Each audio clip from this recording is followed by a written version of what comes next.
Hey everybody, how's it going? Welcome back to Cosmic Culture, the channel where we talk about all major movie and television news. It's Chris, and today we have some saddening DC news headed your way with respects to Ray Fisher and his future with the DC Universe and any plans potentially moving forward with the character Cyborg.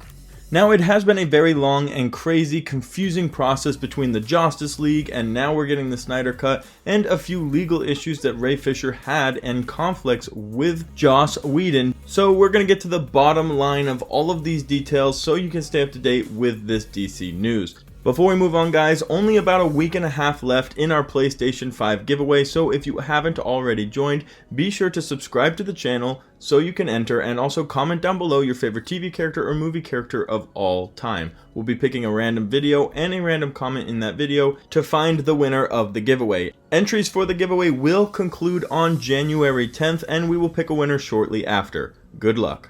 So let's get down to the news. Ray Fisher recently took to Twitter to talk about his future with Warner Brothers and DC movies, where he said, "Walter Hamada, president of Warner Brothers, is the most dangerous kind of enabler. He lies, and Warner Brothers PR failed September 4th hit piece sought to undermine the very real issues of the Justice League investigation. I will not participate in any production associated with him." So if you are a little bit behind on what is going on, there were some issues on the set of Justice League back when Joss Whedon was directing that Ray Fisher filed an unspecified complaint against the production. And slightly more specifically, it was unspecified misconduct that director Joss Whedon participated in during and on the set of Justice League. So there has been a whole investigation and checking in on this situation from Warner Brothers specifically, which seemingly was bearing very little fruit or information as to what was happening in the big picture of this problem. And recently on December 11th, Warner Media released a statement saying that the Justice League investigation had been concluded after looking into the specific claims that Fisher made against the director. So that's kind of bringing us back up to speed where all of the issues are lying over at Warner Brothers and with DC, Joss Whedon, and these allegations and issues that Ray Fisher thinks need to be handled and were not still properly appreciated or dealt with. So moving forward, he has now announced that he will not be involved further with Warner Media or DC Comics movies, anything that is coming from this side of the movie and cinema world. Now, what that exactly means moving forward for the DC Universe, we can't know because the further projects with Cyborg haven't been specifically announced, and they haven't even said that they are currently working on anything, but it was assumed that we would get an origin story for Ray Fisher's Cyborg, as well as some standalone films and possibly even a trilogy, kind of like Wonder Woman is getting. And then of course there is the whole DC fandom explaining the multiverse and how everything is going to collide and connect moving forward, and demonstrating that they have a plan for the entirety of the DC Universe and not just the pieces of what's left of the DCEU.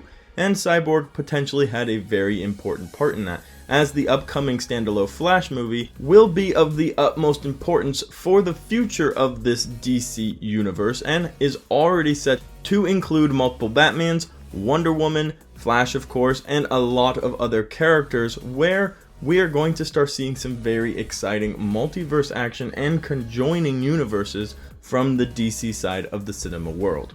Now, of course, it's not that much of an issue because if we have Robert Pattinson's Batman and Ben Affleck's Batman and of course now Michael Keaton's Batman and all of these different characters running around, DC has a simple solution where there are never-ending parallel universes with characters who are played by different people in different ways and in different origins. So it wouldn't be difficult for DC to replace Ray Fisher. The real problem is Ray Fisher was a very, very good Cyborg, and we're going to see this again when the Snyder Cut is released, and we've already started to see more of Cyborg in the trailers, and his backstory might be explained and elaborated on a little bit more, which will come to a dead end because now Ray Fisher's Cyborg is no longer going to be involved in this DC universe in this fashion, because I don't see him returning now after the fact to retake on this role, especially after the scene that was created, and the details of which still haven't been commented on by anybody. Gal Gadot has made some comments about the investigation and how they're doing their best to figure out all the parts and pieces,